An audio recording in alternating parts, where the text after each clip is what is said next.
Yang pertama masalah anak. Tolong dengar yang bertanya baik-baik.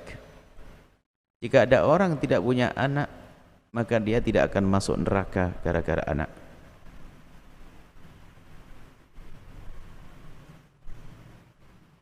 Orang yang tidak punya anak, dia tidak akan masuk neraka gara-gara anak. Tapi di sana ada banyak orang punya anak masuk neraka gara-gara anak. Kalau dihadapkan dua pilihan, pilih yang mana kira-kira orang? Coba. Cuman bagi yang sudah punya anak, dengar yang ketiga. Jadilah orang punya anak lalu masuk surga. Didik yang benar anakmu, sekolah di mana? Jangan ngaji sendiri, anaknya dibawa. Hantarkan pada kemuliaan. Saya hibur dulu Anda yang tidak punya anak, tidak usah Anda gelisah. Adapun masalah yang tidak punya anak, banyak ahli surga tidak punya anak. Sayyidat Aisyah tidak punya anak, tapi beliau adalah ahli surga tertinggi. Surganya tinggi sekali. Jadi jangan sampai marah kepada Allah gara-gara tidak punya anak. Saya hibur dulu masalah tidak punya anak. Banyak orang tidak punya anak, tapi mereka ahli surga. Kemudian di saat ternyata dalam rumah tangga kok belum dikarunia anak, jangan sampai tidak bahagia. Hindari membuat sedih pasangan dengan tuduhan bahwasanya kamu tidak punya anak.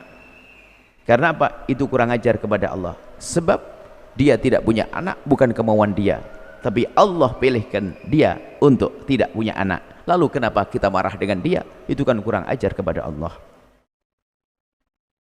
Akan tapi rumah tangga harus indah dengan cinta dan harapan ridho Allah, bukan dengan anak.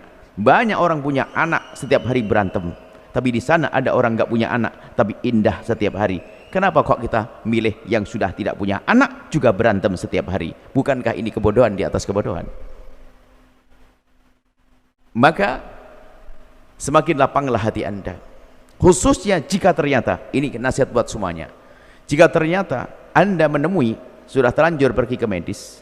Sebelumnya saya tahan dulu, saya tidak masuk ini. Di dalam berusaha untuk mendapatkan anak, hati-hati, jangan sampai Anda melakukan usaha yang melanggar syariat macam-macam. Pergi ke tempatnya, katanya orang sini orang pinter. Bingung, saya itu pertama kali masuk ke negeri ini orang pinter. Gimana Buya datang ke orang pinter? Saya bilang ya boleh orang pinter. Kenapa? Kan kita harus datang orang pinter. Rupanya orang pinter itu bahasa halus, dukun. Nah, ini kan kacau.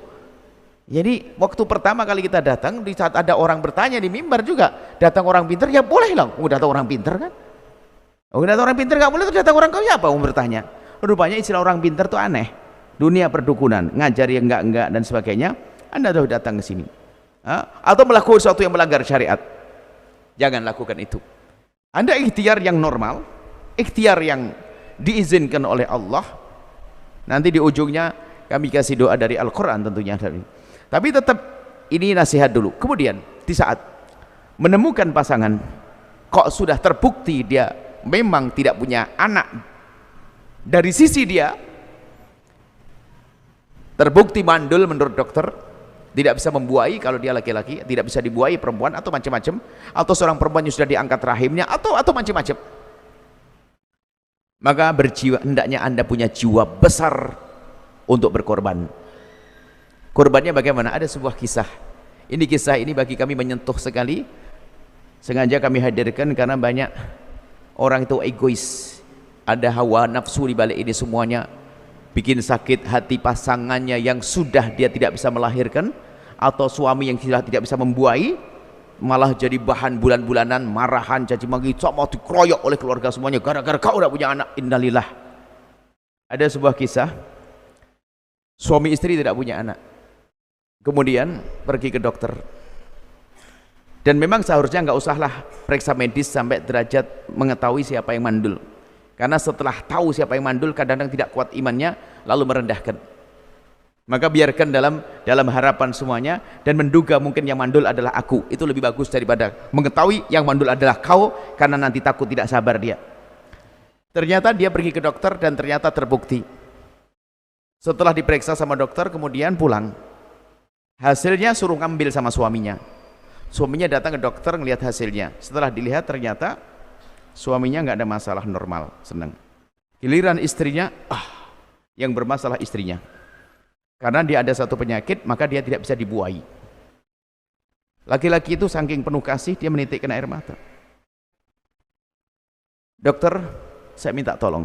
Apa? Saya akan panggil istri saya, tolong Anda yang ngasih tahu istri saya tidak mampu ngasih tahu. Baik.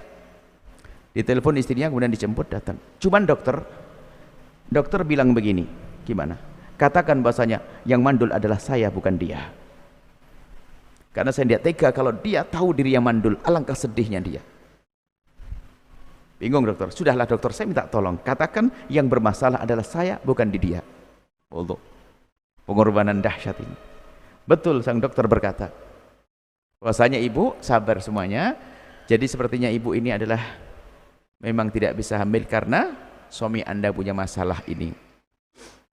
Selesai. Suami lega karena apa? Menjaga hati orang yang dicintainya. So, agungnya berjiwa besar. Sekarang caci maki olah-olahan, sudah enggak musa anak di dunia, masuk neraka lagi. Kisah ini tidak sampai di sini ternyata. Sengaja saya panjangkan kisah ini. Pengorbanan itu penting dalam hidup, bukan hanya mengambil saja.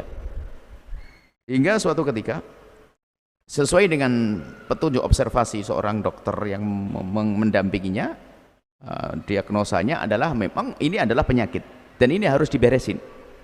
Sehingga sampai merusak ginjalnya atau bagaimana gitu. Sehingga harus cari donor ginjal, cari ginjal. Akhirnya suaminya kebetulan secara ekonomi juga cukup, akan membeli. Cuman pas di hari yang telah ditentukan akan operasi, subhanallah. Ini mulai sepanjang penantian ini sudah mulai ribut-ribut sang istrinya. Suami sabar betul, istrinya marah-marah, sering marah. Dan sering marah, bayangkan ya. Suami tetap mengatakan sabar, nggak apa-apa. Iya, mohon maaf memang saya yang mandul, nggak apa-apa.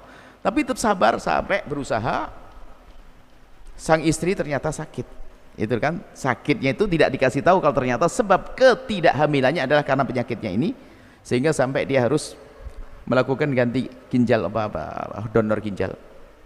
Setelah mendapatkan donor ginjal, dapat dibeli oleh suaminya. Di hari operasi yang telah ditentukan, suaminya pas harus pergi ke tempat yang jauh, luar negeri atau bagaimana, tambah naik pitam nih. Istri operasi, malah dia pergi, marah-marah segala macam. Tapi apa, operasi sudah ditentukan harinya, nggak bisa diundur, harus operasi. Operasi selesai dan sebagainya. Setelah beberapa minggu kemudian dia pulang, suaminya datang dan alhamdulillah setiap hari semakin sembuh. Beberapa bulan kemudian setelah pulih sembuh, tiba-tiba apa? Sang istri ada berita positif, hamil. Dia kaget, loh bukankah suamiku mandul? Kenapa saya bisa hamil? Datang ke dokter minta tolong diterangkan. Dokter menjelaskan, ibu yang baik, sebetulnya yang bermasalah adalah bukan suamimu, tapi adalah kamu. Lah, tapi kenapa dokter ngomong gitu? Itu permintaan dari suamimu. Subhanallah, nangis dia. Bayangkan ya, hebatnya sebuah perjuangan. Gitu loh maksudnya, itu hidup itu jangan main tuntutan dan sebagainya. Ini karena sengaja saya panjangkan kisah ini. Banyak orang gara-gara menemukan pasangannya mandul jadi bahan bulan-bulanan. Naudzubillah. Ini jangan dolim, karena dia seorang suami tidak bisa membuai bukan kemauan dia. Seorang istri kemudian kadang juga karena dia punya rezeki pokoknya ada banyak hal-hal semacam ini menyakitkan pasangan, itu naudzubillah. Baik, setelah itu insya Allah bagi yang belum punya anak dan memang normal menurut medis masih mungkin insya Allah punya anak. Adapun punya anak, para ulama yang mengambil dari Al-Quran, kan ada disebutkan dalam Al-Quran, istaghfiru rabbakum innahu kana ghaffara. Perbanyaklah istighfar karena Allah Maha Pengampun. Kalau sudah istighfarmu benar serius karena Allah, yursilis sama alaikum idrara wa yumtidkum bi amwali wa banina. Kalau engkau banyak istighfar yang serius, maka akan Allah turunkan curahan hujan, Allah berikan karunia harta dan anak. Bahkan sebagian banyak istighfar juga bisa menjadikan jomblo cepat dapat jodoh. Sebab jomblo itu akan segera dapat anak. Dapat anak gimana? Nikah dulu. Makanya yang jomblo banyak istighfar, bukan istighfar karena dosa. Kalau istighfar karena dosa mah jelas pasti itu. Istighfar diniati untuk menghapus dosa, semoga Allah mengampuni, plus jadi ada harapan semoga mendapatkan janji rizkinya banyak, keturunan. Jadi setiap malam harus istighfar. Istighfar 70 kali. Berapa kali diniatin ya? Nah, ini yang jomblo-jomblo langsung wah istighfarnya kenceng nih, berarti semangat nikahnya kenceng banget. Menunjukkan kalau selama ini jarang istighfar atau bagaimana? Insyaallah karena itu bismillah. Karena Allah. Jadi kemudian sampaikan salam, suruh dengar suami.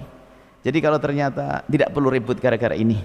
Sedih karena ini harus kamu panjang lebarkan karena banyak kejadian ini menjadi problem-problem yang dibuat-buat padahal tidak harus ada problem. Macam-macam sang suami, istri alasannya gara-gara kamu itu saya akan naudzubillah main dengan selingkuh dengan laki-laki yang perempuannya. Naudzubillah banyak problem-problem gara-gara ini semuanya. Yang menghilangkan cinta dan keindahan. Semoga Allah mengampuni semuanya dan mengangkat derajat semuanya. Wallahu a'lam bissawab.